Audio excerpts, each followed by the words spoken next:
आप बहती हुई नदी में एक बार ही डुबकी लगा सकते हैं, क्योंकि जिस पानी में आपने डुबकी लगाई वो पानी तो कहीं का कहीं पहुंच गया, वो बह गया, पानी चला गया।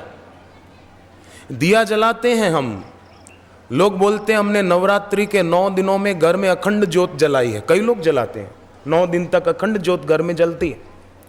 लोग बोलते हैं अखंड ज्योत है, ये वही है जो हमने जलाई थी, पर वास्तव में देखा जाए तो वही नहीं है जो जलाई थी। अगर वही है जो जलाई थी तो दिए में जो घी भरा था वो घी कहाँ चला गया? ज्यों ज्यों घी खर्च होता गया त्यों त्यों वो ज्योति अलोप होती गई और दूसरी जन्म लेती गई। उसी प्रकार वृक्षों में, घरों की दीवारों में, धरती में, सब में परिवर्तन है, पर परिवर्तन इतना तेज है कि दिखाई नहीं देता। जैसे हम पंखा चलाते हैं, फास्ट 5 पर कर देते हैं तो पंखे के पंख दिखाई नहीं देते, हालांकि पंख हैं पर दिखाई नहीं देते हैं, तेज घूम रहा है। उसी प्रकार परिवर्तन इतना तेज है कि दिखाई नहीं पड़ता, और काल की गति इतनी सूक्ष्म है कि दिखाई नहीं देती। काल सबको देख रहा है पर हम काल को नहीं देख पाते। काल सबके पीछे है। जब से जीव जन्मा तब से उसकी मृत्यु का समय और स्थान दोनों निश्चित हो गए हैं, पर संसार में वो दिखाई नहीं देता। क्यों? क्योंकि हम लोगों की भाषा वो बहुत सारी भूलों में ले जाती। हम भाषा ही ऐसी बोलते हैं, सभी पूरी दुनिया में भाषा ऐसी बोलते हैं कि बहुत सारी भूलें हो जाती है जीवन में। हेराक्लतु कहते थे कि भाषा एक प्रकार का फिक्सेशन का ख्याल देती है कि चीजें ठहरी हुई है, कोई भी ठहरा हुआ नहीं है। ये मकान, कई आप हाईवे पर देखते होंगे गुजरते समय, कहीं कहीं नगरों के बाहर टूटे फूटे खंडेर देखते होंगे। देखे हैं कभी खंडेर? देखे खंडेर? ये टूटे फूटे खंडेर प्रेरणा देते हैं। कभी वो सुंदर महल थे पर आज वो खंडेर हो गए। और अभी जो सुंदर महल दिखते हैं, समय आएगा वो भी खंडेर में परिवर्तित हो जाएंगे। परिवर्तन नित्य है, पर उसको देखने वाला जो अपरिवर्तनशील है उसमें स्थिति सद्गुरु कराते हैं। इसलिए गुरु की पूजा, गुरु की उपासना गीता के 13वें अध्याय में, जिसको अक्षर अक्षर अध्याय कहा गया, क्षर अक्षर विभाग योग, गीता का 13वां अध्याय, भगवत गीता का क्षर अक्षर विभाग, उस 13वें अध्याय में भगवान ने गुरु की उपासना की बात बताई, जिसमें अक्षर की बात बताई। शरीर क्षर है माने नष्ट हो जाएगा, पर शरीरी अक्षर है। शरीरी मरता नहीं है, शरीरी आगे की यात्रा करता है। अगर शरीरी ने शरीर के साथ एक होकर पूरा जीवन नष्ट कर दिया तो फिर 84 लाख योनियों में उसको भटकना पड़ेगा। पर शरीरी शरीर के साथ एक न होकर, गुरु का ज्ञान सुनकर, गुरु से दीक्षा लेकर, मंत्र जप करके, ध्यान करके, मौन रखकर, अंतर्मुख होकर शरीरी की भगवान के साथ जो एकता है उसका अनुभव किया, तो फिर वो मुक्त भी हो जाता है। मुझे हेराक्लतु की बात बहुत अच्छी लगी। हेराक्लतु का स्टेटमेंट वो ओवर स्टेटमेंट नहीं है, अंडर स्टेटमेंट। ओवर नहीं, अतिशयोक्ति नहीं है, सच्ची बात है। परिवर्तनशील में लोग उलझ रहे हैं। सुख सदा चाहते हैं पर बदलने वाले से चाहते हैं, तो कैसे सुख मिलेगा? सदा सुख चाहिए तो सदा रहने वाले में प्रीति होनी चाहिए। सदा रहने वाले भगवान हैं, शरीर और संसार सदा रहने वाला नहीं है। तो अगर सदा सुख चाहिए तो सदा रहने वाले में प्रीति होनी जरूरी है, सदा रहने वाले का ज्ञान जरूरी है, और सदा रहने वाले का ज्ञान गुरु के द्वारा मिलता है। ये शरीर पहले नहीं था, एक बूंद था पिता के शरीर में, मां के गर्भ में रहा, बढ़ता गया गर्भ, बढ़ता गया बच्चा अंदर, जो जो समय बीतता गया बालक के रूप में जन्मा, किशोर अवस्था आई, युवावस्था आई, वृद्धावस्था आई, मर गया, राख बची। परंतु परिवर्तन पर नजर न जाने के कारण व्यक्ति शरीर पर ही अटका रहता है। मैं फलाना, आता है एक झटका मृत्यु का, लोग कंधे पर उठाकर जाते हैं और बोलते हैं राम नाम सत्य है। सारी जिंदगी उसका जो नाम था वो कोई नहीं बोलता, फलाना भाई सत्य है, जबकि वो उसी को सच मान रहा था कि मैं ये हूं। आया एक झटका तो सारी जिंदगी जिसको सच मानता था वो झूठा हो गया। फिर बोलते हैं लोग राम नाम सत्य है। किसी का भी शरीर मरेगा तो कोई उसका नाम लेकर नहीं बोलेंगे फलाना भाई सत्य है, फलानी बहन तू सत्य है, सत्य है, कोई नहीं बोलेगा। तो जो एक दिन झूठ हो ही जाएगा, उसमें प्रीति आसक्ति ममता क्यों करना, पर जो सदा रहेगा उसमें जो प्रीति ममता आसक्ति करते हैं वो इस संसार से तर जाते हैं, मुक्त हो जाते हैं। एक आदमी कुछ सोच रहा था बैठा बैठा, पत्नी ने पूछा क्या सोच रहे हो? पति बोला कि मैं ये सोच रहा हूं कि आदमी जब मर रहा होता है तब उसको क्या अनुभव होता है, कैसे वो मरता है, उसको कैसे लगता है मैं मर गया, मैं ये सोच रहा हूं। अब ये भी कोई सवाल है, पर बुद्धि देखो। एक आदमी अपने दोस्त को पूछने लगा कि दुनिया में सब मर जाते हैं? बोले हाँ सबको मरना पड़ता है। तो जो भी आया है वो मर जाएगा? बोले हाँ मर जाएगा। अरे बोले ये तो बहुत चिंता का विषय है। बोले क्यों चिंता का विषय है? बोले बहुत बड़ी गंभीर चिंता का विषय है। बोले कैसे? बोले ये मैं सोच रहा हूं कि सब मर जाएंगे तो जो सबसे आखिरी में मरेगा उसको कौन उठाएगा?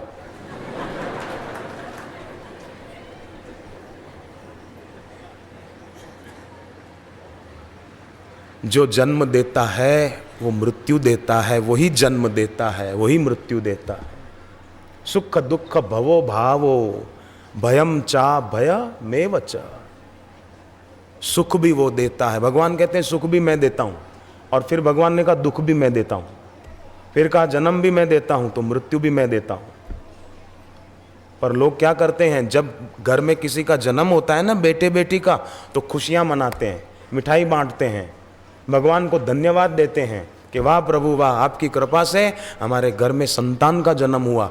पर जब किसी की मृत्यु हो जाती है तब भगवान को धन्यवाद नहीं देते, तब फरियाद करते हैं कि भगवान तेरे खजाने में क्या खोट थी जो हमारे यहां से उठा लिया, तब शिकायत करते हैं।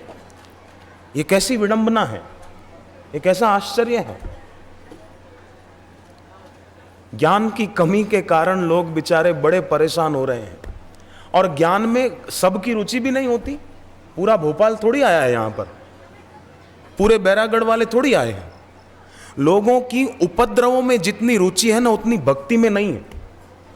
आप देखो लोग, सारी दुनिया में लोग सुबह अखबार कितना रुचि लेकर पढ़ते हैं। अखबारों में होता क्या है, उपद्रवों की खबरें होती है। कहीं किसी ने किसी को लूट लिया, किसी ने किसी को गोली मार दी, ऐसा होता है ना।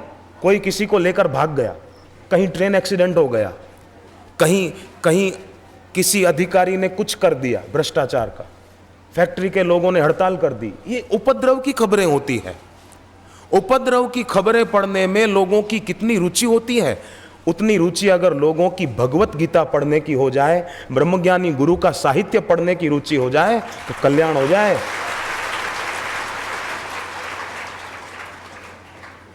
आप भोपाल के पीर गेट पर जो माताजी का मंदिर है उधर सीधे चुपचाप खड़े रहो, आपको कोई नहीं पूछेगा, कोई नहीं देखेगा। पर वहीं आप उल्टा शीर्षासन करके खड़े हो जाओ, भीड़ जमा हो जाएगी। क्या बात है, क्या बात है, क्या हुआ, क्या हुआ? उपद्रव में रुचि है। आप सीधे खड़े रहो, कोई नहीं पूछेगा। न्यू मार्केट में सीधे खड़े रहो, टीटी नगर में, कोई नहीं पूछेगा। वहीं शीर्षासन करके खड़े हो जाओ, फिर देखो।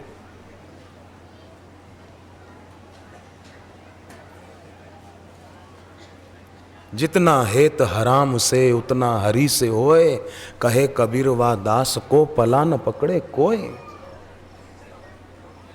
प्रीति होनी चाहिए, रुचि होनी चाहिए, और रुचि सत्संग से जगेगी। तो जो भी सत्संग में आज आए हैं यहां पर, उन सभी के चरणों में मैं प्रणाम करता हूं कि आपके दिल में प्यास जगी है ईश्वर की, ईश्वर प्राप्ति की, अक्षय सुख की। जिसका क्षय हो जाए वो सुख नहीं, अक्षय सुख की प्यास। और इस रास्ते पर जो चलते हैं उनको परमात्मा का साक्षात्कार न भी होना तो भी भगवान कहते हैं उनकी दुर्गति नहीं होती। मैं उनको ऊंचे लोकों में भेजता हूं, और अगर उनको साक्षात्कार करने की तड़प हो तो मैं दोबारा उनको किसी अच्छे कुल में जन्म दिला देता हूं। अगर भक्त की मृत्यु भी हो गई तो भगवान वचन देते हैं गीता में कि मैं ऐसे भक्त को दोबारा किसी अच्छे कुल में जन्म दिला देता हूं।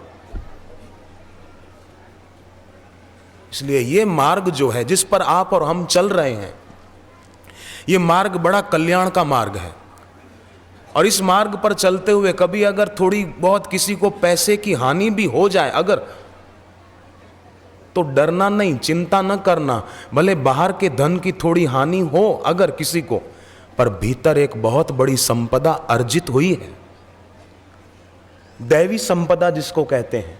जो दैवी संपदा मुक्ति दिलाने वाली होती है। रुपए मुक्ति दिलाने वाले नहीं हैं, रुपए तो बंधन बढ़ाते हैं। मेरे रुपए, मेरे रुपए, मेरे रुपए। पर ये जो दैवी संपदा है ये मुक्ति दिला देती है। तो वो आदमी सोच रहा था कि पत्नी को कहा कि मैं सोच रहा हूं कि जब आदमी मर जाता है तो क्या क्या होता है, कैसे पता चले कि मर गया। तो पत्नी ने बोल दिया कि उसके हाथ पैर एकदम ठंडे हो जाते, सुन्न हो जाते, एकदम ठंडे, समझो मर गया। अच्छा ठीक। जंगल में लकड़ियां काटने जाता था, सर्दी के दिन थे, तेज ठंडी हवाएं चल रही थी, हिमालय में बर्फ गिरी होगी शायद, उत्तर भारत में ही कहीं रहता होगा, तेज ठंडी ठंडी हवाएं आ रही थी, उसके हाथ पैर ठंडे होने लगे। दस्ताने तो पहने नहीं थे, पैर में मोजे नहीं थे, हाथ पैर ठंडे होने लगे। उसको याद आई पत्नी की बात कि हाथ पैर ठंडे हो जाते हैं जब आदमी मरने वाला होता है। कुल्हाड़ी फेंक दी, अब मैं मरने वाला हूं। पेड़ से उतर गया, नीचे लेट गया, ठंडी हवा चली तो और उसके हाथ पैर ठंडे हो गए। बस अब मैं मर गया। गधा जो उसका बंधा हुआ था पेड़ से, जिस पर लकड़ियां रखकर ले जाता था, मौका देखकर एक भेड़िया आया, जंगली भेड़िया, उसने उसके गधे पर हमला कर दिया खाने के लिए, मारने के लिए। वो देख रहा है, अपने गधे को बचाता नहीं है, अपितु बोलता है कि अरे गधे के बच्चे, अभी तो मैं मर गया हूं, अगर मैं जिंदा होता तो तेरी खबर ले लेता, पर क्या करूं, अब मैं मर गया हूं। संसार में सब लोग, हमको उस पर हंसी आती है, पर सब लोग देखा जाए तो जीते जी मरे हुए, मरे हुए साधकों को, भक्तों को छोड़कर। गरुड़ जी ने कागभूषुंडी को प्रश्न पूछा कि प्रभु कृपा करके बताइए,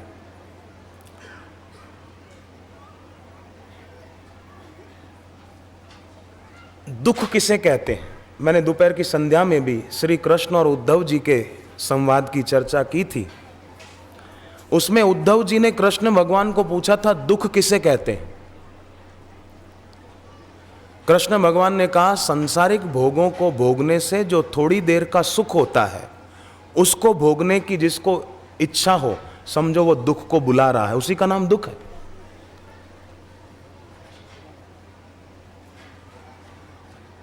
और गरुड़ जी कागभूषुंडी को पूछते हैं दुख किसे कहते हैं, तो कागभूषुंडी कहते हैं नहीं दरिद्र सम दुख जग माही। दरिद्रता जैसा कोई दुख नहीं है। और दरिद्रता माना गरीबी, पैसे का अभाव नहीं। दरिद्रता माने अपने सुख के लिए दूसरे के तरफ देखना कि ये मेरे को सुख दे, अपनी खुशी के लिए दूसरे की तरफ देखना कि ये मिले तो मजा आए। ये तो ऐसा है कि सांप को तकिए की जगह पर रखकर नींद करने की इच्छा करना संभव है। गत्ते की, पुट्ठे की नाव बनाकर उसमें बैठकर भोपाल के तालाब में सैर करने की इच्छा करना संभव है। प्लास्टिक का फूल उठाकर उससे सुगंध लेने की इच्छा करना, क्या यह संभव है? प्लास्टिक के फूल से सुगंध कैसे आएगी? गत्ते की नाव में बैठकर भोपाल के तालाब में कैसे तैरेगा? डूब जाएगा। बबूल के पेड़ पर हाथ डाल रहा है कि आम खाने को मिलेगा, कांटे मिलेंगे, कांटे। समझ विकसित करनी जरूरी है। और अनेकों बुद्धिमानों का अनुभव है कि पूज्य बापू जी के सत्संग से सात्विक बुद्धि बढ़ती है, सात्विकता जीवन में आती है, व्यसनियों के व्यसन छूट जाते हैं, दरिद्रता मिट जाती है, भाव दारिद्र्य, विचार दारिद्र्य, ये सब मिट जाता है, संपन्नता आ जाती है, दैवी संपन्नता।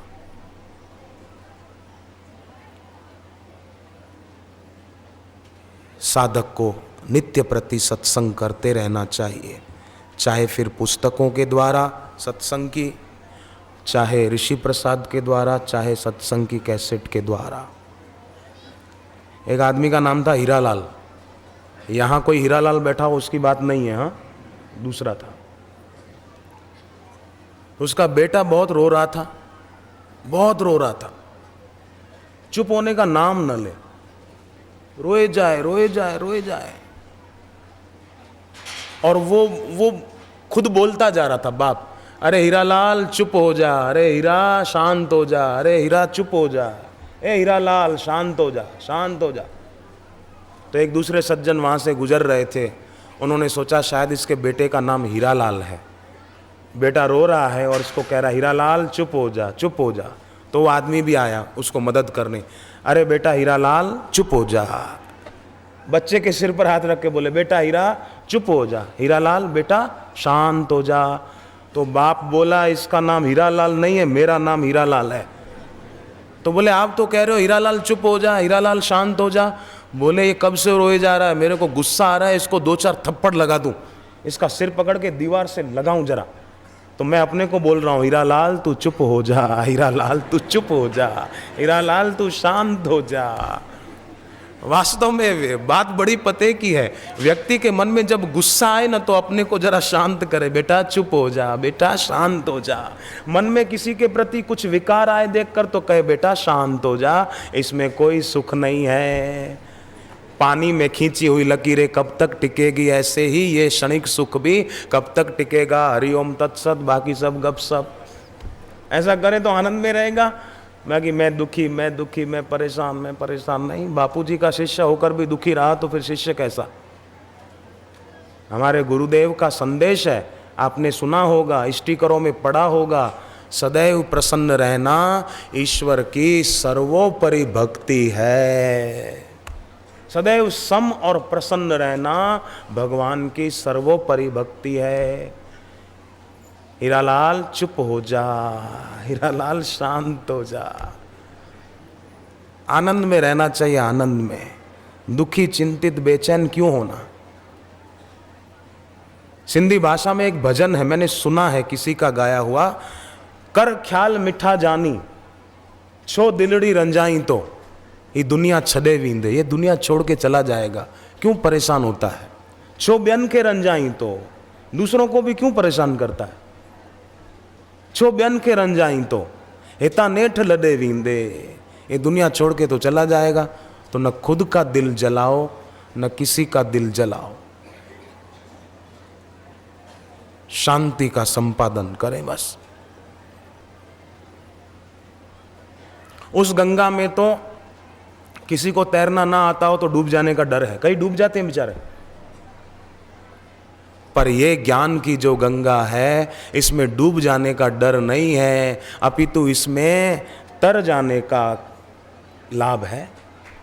भव सागर सब सूख गयो है, भव सागर सब सूख गयो है, भव सागर सब सूख गयो है, भव सागर सब सूख गयो है, भव सागर सब सूख गयो है, भव सागर सब सूख गयो है, फिकर नहीं मोहे तरनन की, फिकर नहीं मोहे तरनन की, मोहे लागी लगन गुरु चरणन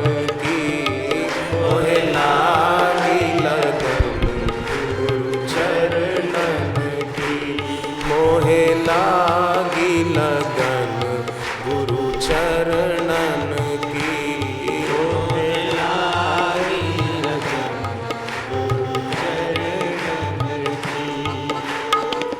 भोगों की अब चाह नहीं है, भोगों की अब चाह नहीं है, भोगों की अब चाह नहीं है, भोगों की अब चाह नहीं है, भोगों की अब चाह नहीं है, भोगों की अब चाह नहीं है, कृपा भई गुरु वचनन की, कृपा भई गुरु वचनन की, मोहे लागी लगन गुरु चरणन की, मोहे लागी लगन गुरु चरणन की। अर्जुन भगवत गीता में 10वें अध्याय के 12वें श्लोक में भगवान कृष्ण को कहते हैं, परम ब्रह्म परम धामम पवित्रम परमम भवान। हे प्रभु, आप परम ब्रह्म हो। और हम रोज बोलते हैं गुरु साक्षात परम ब्रह्मा, ऐसा बोलते हैं। तो अर्जुन श्री कृष्ण को कहते हैं परम ब्रह्म परम धाम, वो 4 धाम, पर श्री कृष्ण के लिए अर्जुन कहते हैं परम धाम। सामवेद की जाबाल दर्शन उपनिषद की बात मैंने पहले भी सत्संग में कई जगह कही है कि भगवान दत्तात्रेय जी के शिष्य सांकृति मुनि ने पूछा दत्तात्रेय जी को कि सबसे बड़ा तीर्थ कौन सा है। तो भगवान दत्तात्रेय कहते हैं कि जिनके हृदय में परमात्मा का साक्षात्कार रूपी सूर्य उदय हुआ है, जो स्वयं उसी का रूप हो गए, तस्मात् ब्रह्मणि ते स्थिताः, ऐसे महापुरुष जिस धरती पर रहते हों वो धरती सबसे बड़ा तीर्थ है। मेरे तीर्थ चारों धाम, गुरुद्वारा और गुरु नाम। तो वहाँ अक्षय तृतीया को बद्रीनाथ के मंदिर के पट खुलते हैं भक्तों के लिए, और आज हमारे हृदय के पट भी गुरु वचनों से खुलेंगे।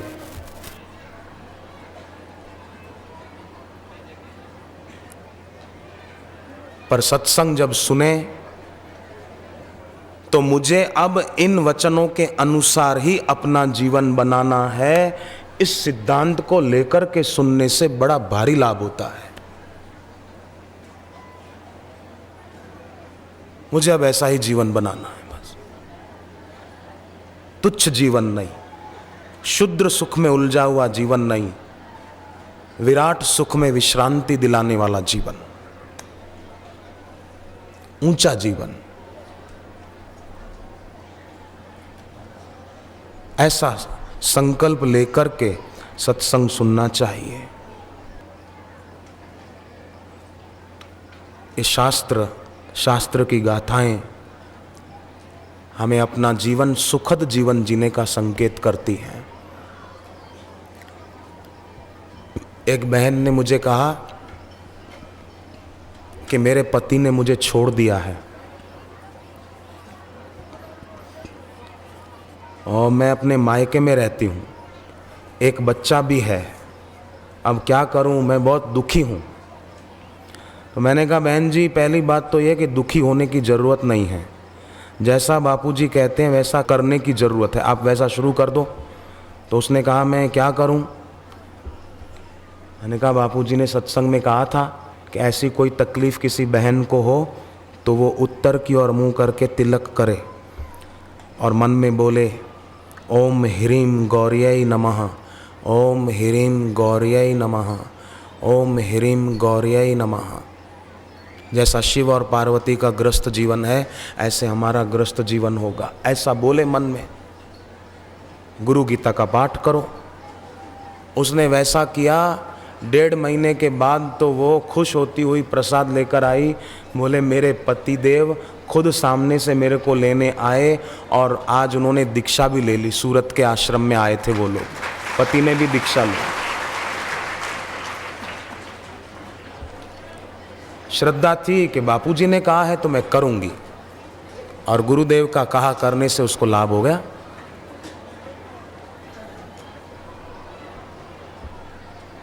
इस मार्ग में चलने के लिए श्रद्धा के चरण बहुत जरूरी है, आदमी जल्दी पहुंच जाएगा। और